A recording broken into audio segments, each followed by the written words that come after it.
Olá pessoal, aqui quem fala é Michele Camargo. Estamos começando agora mais uma série de estática fácil e descomplicada, desmistificando a estática dos sólidos. Estática dos sólidos é o nome geral, digamos assim, e normalmente a gente chama de estática somente, né? Mas o nome completo seria estática dos sólidos.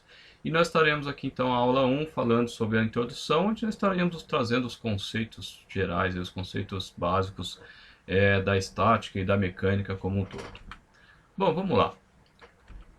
O que vem a ser mecânica, né? Mecânica é o ramo das ciências físicas que trata do repouso, do estado de repouso ou movimento de corpo sujeito à ação de força. Então, eu tenho um determinado corpo, aí a gente pode fazer simplificações, corpo material, corpo rígido, enfim, né?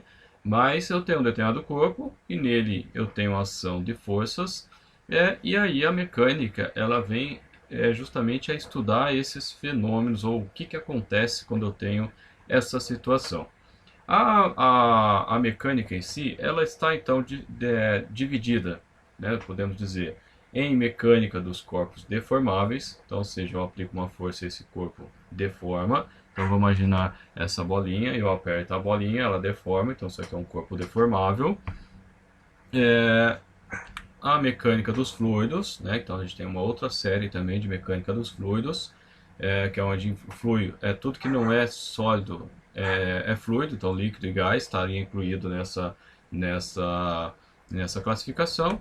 E a mecânica dos corpos rígidos, né? Então a mecânica dos corpos rígidos seria o que? Eu tenho um determinado corpo rígido, aqui o controle, eu aplico determinada força sobre ele, ele gira, digamos assim, mas não acontece nada em tese nele, né? Acontecer até acontece, né? Se eu apertar assim, ele pode dobrar, quebrar e tudo mais, mas quando a gente não leva esses aspectos em consideração, eu posso considerar ele como um corpo rígido.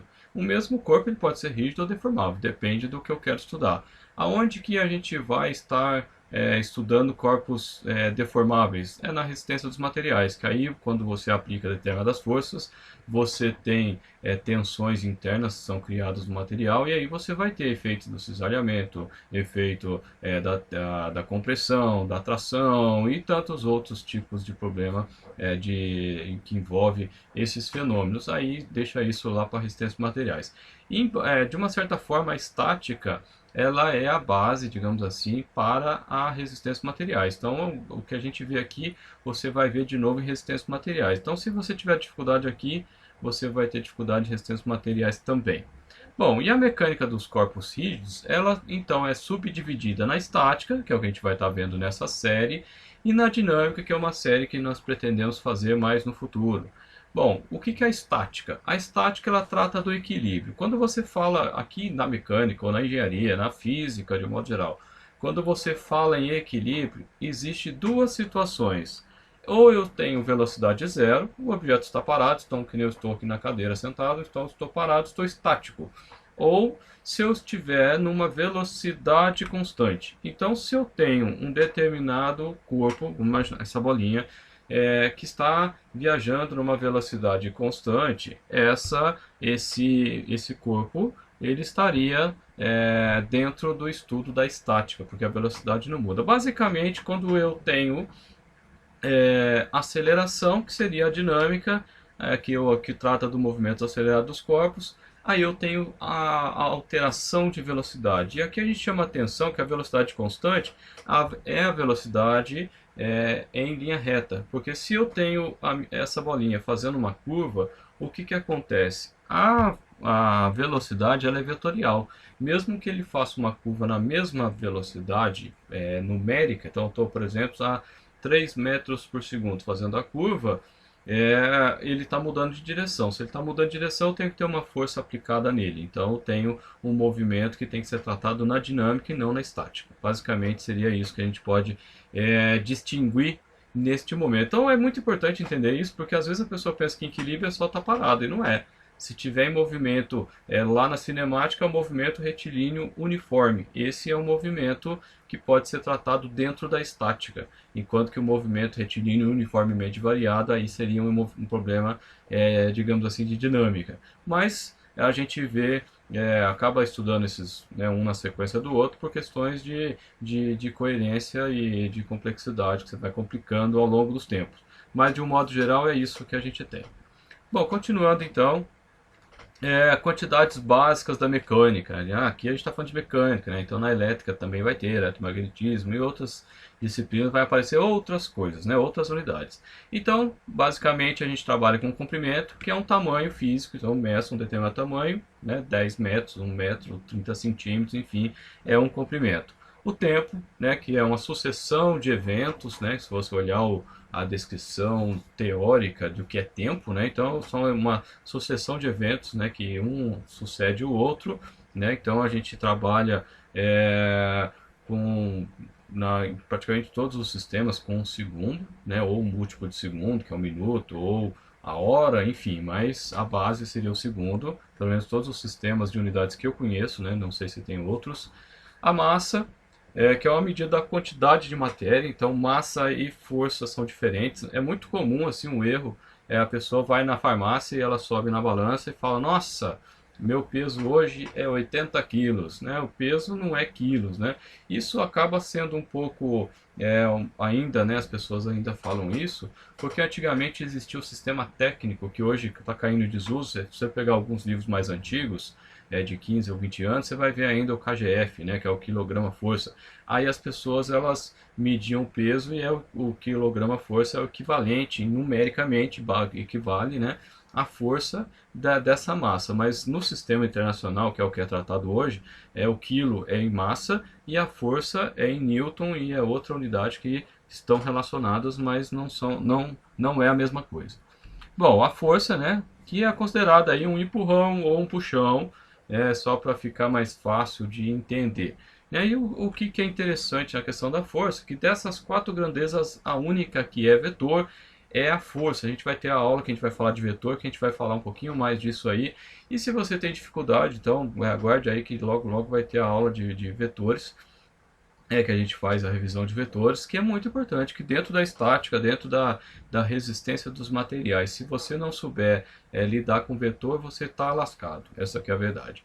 Então a diferença de um vetor é que ele, além de ter intensidade, ou seja, um tamanho, ele tem que ter uma direção e ter um ponto de aplicação. Então, vou aplicar essa força num determinado local. Então, se eu empurrar para lá é uma coisa, se eu puxar é outra, né? Por isso que a força ela é vetor. E outras coisas também elas são vetores. Por exemplo, velocidade.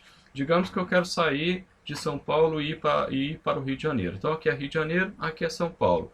Se eu pegar o meu carro e virar ele para lá e acelerar, ele nunca vai chegar no Rio de Janeiro. Ele vai sair de São Paulo, vai chegar em outro local, Curitiba, sei lá, mas não chega no Rio de Janeiro. Então é por isso que velocidade também é vetor, porque ele tem que ser por uma direção para que ele consiga fazer aquilo que eu quero. Basicamente seria isso que a gente teria para comentar. Bom, continuando, até mesmo antes da gente comentar, só deixar um recadinho, né, que eu sempre coloco nos vídeos embaixo na descrição, 2 ou 3 links, né? Então um link vai para nosso grupo lá no Facebook, onde a gente troca lá materiais, experiência, né? Várias pessoas, né, colocam suas contribuições lá. O segundo link direciona você para uma outra paginazinha para você fazer o cadastro e você tem acesso ao material do canal, né? Então o material que eu produzo aqui, inclusive o material lá do telecurso também, das apostilas do telecurso, tem através desse link. Então se você quiser, você entra aí e só direcionar, seguir lá que você consegue baixar. Bom, voltando aqui, né? Os modelos. O que vem a ser os modelos? Eu uso diversos modelos em diversas disciplinas. Aqui eu tenho o que a gente fala de partícula, né? Muitas vezes, quando a gente passa despercebido, aí tem hora que o professor, o livro, fala seja a partícula, tralalá, e tem hora que ele fala seja o corpo rígido, tralalá, e vai embora, né? E aí você fica naquela, né? E aí, como que eu faço? O que tem a ver, né? Basicamente, a partícula ela vai possuir massa, mas o tamanho é desprezível. Então, digamos que essa aqui é uma bolinha, que dependendo do meu sistema, o tamanho dela não vai influenciar. Aí você fala assim, então tudo que é grande vai influenciar? Não, depende. Depende da relação. Se a gente for pegar, por exemplo, um carro, eu posso considerar ele uma partícula.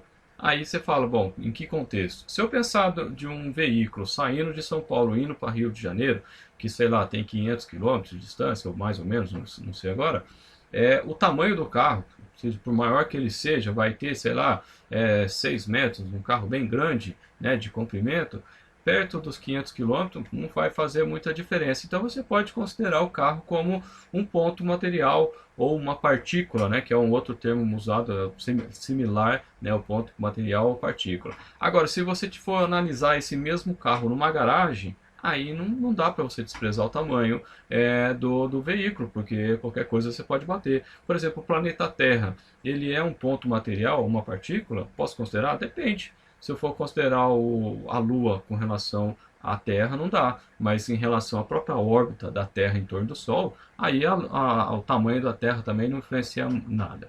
Bom, aí vem a diferença, né? O corpo rígido, é claro que dentro do contexto aqui que a gente está tratando da engenharia, a gente vai estar falando de estruturas metálicas, estruturas de concreto, né? No caso do pessoal da engenharia civil, e outros casos aí, né? De uma máquina elétrica, enfim, né? Dependendo da disciplina ou da área, né? Que você esteja estudando ou atuando, a gente vai estar falando de máquinas menores, né? Comparativamente aos exemplos que eu dei de terra e tudo mais. Mas o corpo rígido ele é o que? É o tamanho, ele não pode ser desprezível, basicamente é isso, né? Então eu estou fazendo um estudo de uma ponte através de um vão do rio, né? Não dá para desprezar o tamanho da ponte com relação ao tamanho do rio ali, né? Então eles são bastante próximos. A mesma coisa é se eu estou pensando numa linha férrea, estou pensando num pontilhão de uma linha férrea, onde vai atravessar um trem. O trem tem 300 metros de comprimento, a ponte tem 50, sei lá. Então o trem perto da ponte, não posso considerar o trem como um ponto material. Então o tamanho ele é importante nesse caso. E aí só que as deformações que esse corpo vai ter, que nem o caso da bolinha, dá para ver que ela está amassando. Eu posso considerar aqui que essa bola não vai deformar e vou tratar como corpo rígido. Se não for corpo rígido, aí a gente vai tratar lá na resistência materiais, como eu comentei. Então, deformações aí que são decorrentes dessas forças, então que nem o caso aqui, que fica evidente, né, aquela massa, quando eu pensar ou quando eu fizer a consideração de corpo rígido, é como se ela não amassasse. Estou apertando, mas não acontece nada. E uma outra questão é assim, a força chamada força concentrada. O que é a força concentrada? Representa o efeito de uma carga aplicada num ponto. Por exemplo, no caso da bolinha aqui, vamos dizer que o vetor seja o meu dedo, estou aplicando uma força nesse pontinho aqui, né? Então, esse seria uma força concentrada. Isso também na prática, muitas vezes, você tem forças distribuídas, né? O força-peso é uma delas, e a gente concentra essa força no centro. Para fazer os cálculos, a gente concentra como se a força do peso fosse apenas no centro, né? No centroide ou no centro de massa daquele corpo que a gente está analisando. Mas enfim, existe, e por isso que a gente está comentando aqui. Bom, continuando, as 3 leis de Newton, né? Nessa altura do campeonato, se você está fazendo engenharia, esse aqui você já deveria saber, mas vamos comentar de novo dentro do nosso contexto, né? Então a primeira lei é a lei da inércia, né? Tem a ver com a estática, tudo a ver com a estática, a primeira lei de Newton.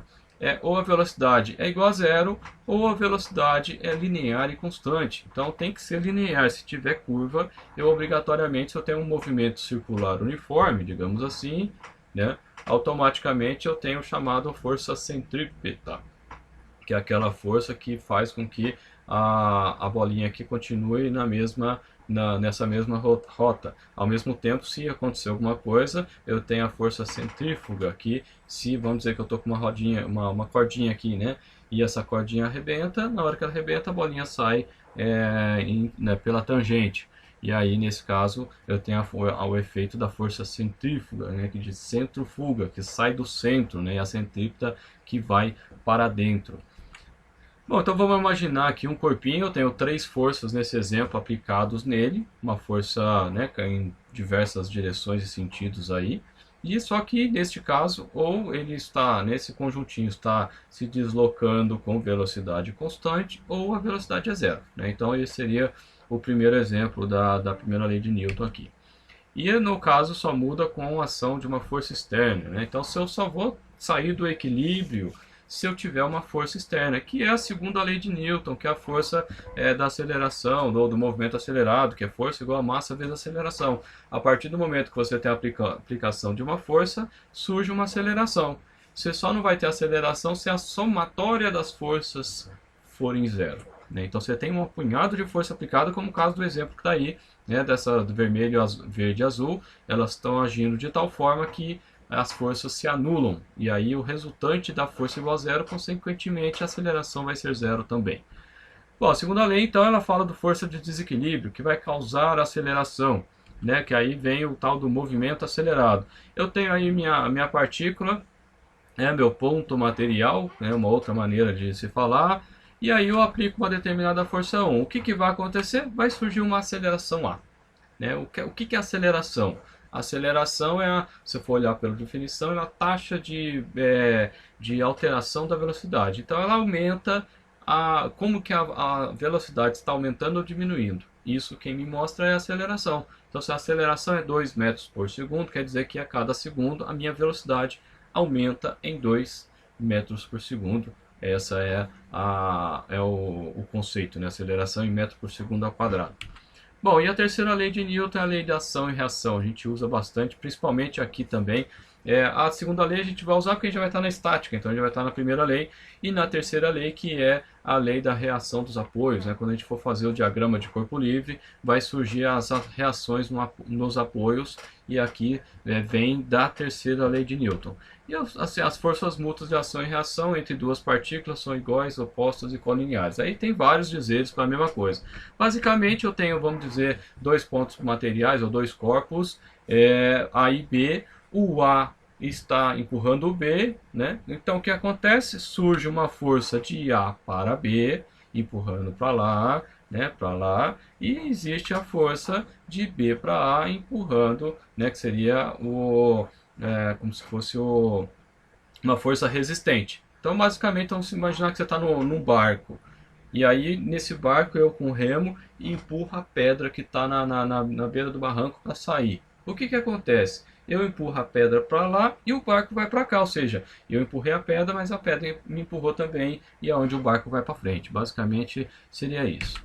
Bom, continuando aqui, a lei de Newton da atração gravitacional. Então ele, né, desenvolveu que a força é igual a G, M1, M2 sobre R2, aonde força é a força de atração, né, a força de gravidade, G é a constante universal da gravitação, que segundo experimentos é desse valor de 66,73 vezes 10 a menos 2 metro cúbico por quilo segundo quadrado. M1 e M2 é as massas do corpus, então no caso que a gente está no planeta Terra, então seria a massa da Terra e a massa de quem você está medindo, nossa, do bloco, enfim, seja lá o que você estiver fazendo. E R é a distância entre as duas partículas. Bom, aí você fala, mas eu já vi falar da aceleração da gravidade. Você já deve ter ouvido falar também da lei da atração gravitacional. Quando você pega na equação acima e separa o G, a massa da Terra, dividido pelo raio da Terra ao quadrado, essa nada mais é do que a aceleração da gravidade. Então aí a gente passa a calcular o peso em função da aceleração da gravidade. M é W, né, de weight em inglês, é mg, onde g é a aceleração da gravidade. Da onde que vem esse g? Ele vem das constantes, da constante g acima, aí 66,73, a massa da Terra e o raio médio da Terra. Então daqui a gente conclui que a aceleração da gravidade não é constante. Ela não é constante porque depende da distância. E se você está no nível do mar, você está no pico do Everest, você tem uma distância diferente, né, do corpo com relação ao centro. Mas o que a gente adota? A gente adota, então, um tal do G padrão, que é o G padrão ao nível do mar, na latitude de 45 graus. Né? Então, esse seria o G padrão. Nessa circunstância, ele é aproximadamente 9,81 metros por segundo ao quadrado. E aí, então, o peso desse meu 1 kg aí, né, seria de 98,1 newtons. Né? Então esse seria o meu peso. Veja que a relação entre peso e massa está diretamente ligada com a aceleração da gravidade. Né? Então a aceleração da gravidade nada mais é do que a força de Newton, que a lei de Newton, lá, a segunda lei. Força igual a massa vezes aceleração. força-peso igual a massa vezes a aceleração da gravidade. É a mesma fórmula, né? Só que eu aplicando para cálculo de peso, seria isso. Alguns livros, em especial de mecânica dos fluidos, ele usa gravidade 10. Eu acho isso terrível, né? Dentro da engenharia não dá mais, né? Então, assim, de 9,8 ainda está dentro do aceitável. Agora, para 10 é para ensino médio, né? Então, para quem está no ensino médio, usar gravidade 10, ok, sem problema nenhum, não tem nenhum compromisso com a curacidade, digamos assim, com estar correto ou com menos erro. Mas dentro da engenharia não dá para aceitar o uso de gravidade 10, né? Tem alguns, né, alguns autores, alguns professores que usam, mas eu particularmente não gosto, porque você já começa com 2% de erro e existe a questão da propagação do erro, né? Que são erros que vão acontecendo em função das contas que você vai fazer. Então, diante disso, gravidade igual a 10 não é aceitável ao meu ponto de vista e acho que a grande maioria dos profissionais aí da área acadêmica. Bom, só lembrando que o Newton, ele é, em termos de unidades básicas, quilo por metro segundo quadrado. A gente vai falar isso daqui de novo daqui a pouquinho. Bom, pessoal, chegamos ao fim, né, desse vídeo, espero que tenham gostado. Se gostou, compartilha, dê um joinha, se inscreva no canal. Se quiser receber via WhatsApp, manda eu quero para o número que está na tela. Se quiser dar uma força para a gente, entra na nossa loja aí, compra alguma coisa lá. Contatos via Facebook, WhatsApp, LinkedIn, Zap, e-mail, já que você achar mais adequado aí, né? Espero que vocês tenham gostado. Um abraço e até a próxima.